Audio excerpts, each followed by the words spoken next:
In 2000, when I first started farming, I kind of got the thought of raising vegetables. You know, I've always been a grain farmer at heart. You know, I was raised on a farm and with my grandpa and my dad, and so it was always you know, something I wanted to do. But then when I started farming myself in '99, along with my dad, grain prices weren't good, and so I thought vegetables might be a good way to make a living. Well, so we did that in 2000.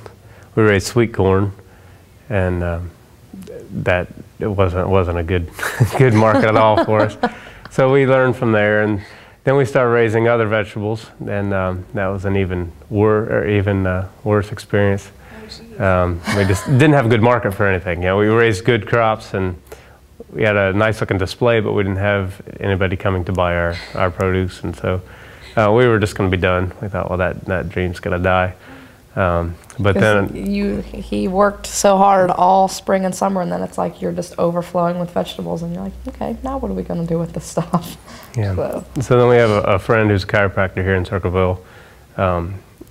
He went to school out west. Well, he's got a buddy out there who's got an office, and he's a part of the CSA out there. Well, he went out to visit him and came back, and they gave us he gave us their website as far as their CSA, and so we looked at that and looked up some other CSAs, and we saw what we liked about those kinds of programs and saw what we didn't like, because not every CSA is the same. And so we put one together in about 3 weeks. We advertised, and we got 50 people, and that was our goal.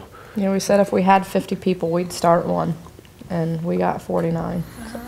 There's more potential for us in vegetables, so we're wanting to expand the CSA.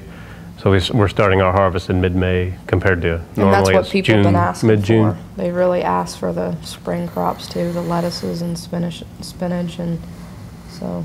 What we found is people are sick of vegetables by Labor Day. Labor Day. When kids go back to school, yeah, everybody's had about enough of everything. Out of summer mode, and they're just, you know, they get busy again, and so we're cutting it off at Labor Day. We hire people to pick green beans and peas.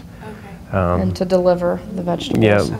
Okay. I used to do delivery all myself. Tim was still delivering, and that was just nuts. Yeah, from the first to the second year, we went from 49 to 129 people, because we really advertised in 2005. That was the second year.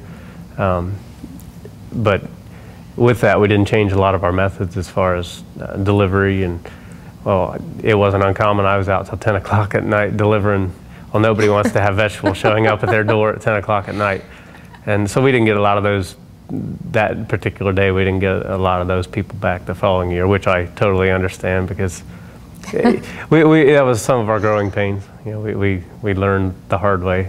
Yeah. So we look back and laugh now, and we say, oh, humble beginnings. That's always our expression.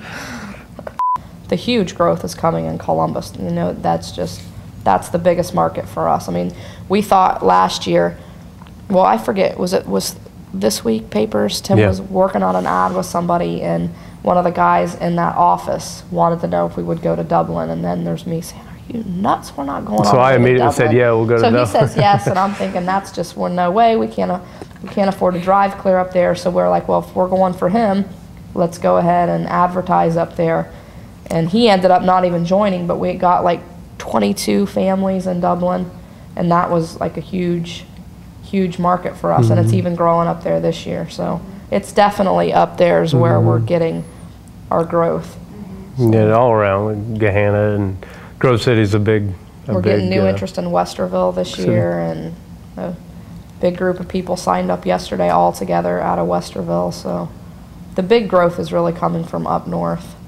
Even some people say, you know, if it's delivered to their door, it's going to make them eat it, and to try to make themselves eat better. Some people who are just, yeah, it just definitely, and again, north, that seems to be more the trend too. The home delivery is, we hear that a whole lot. You know, that they like the idea of a CSA, but they don't really want to go on their weekly scheduled time and drive however far to pick up their vegetables. You know, if all they have to do is open their door and there they are.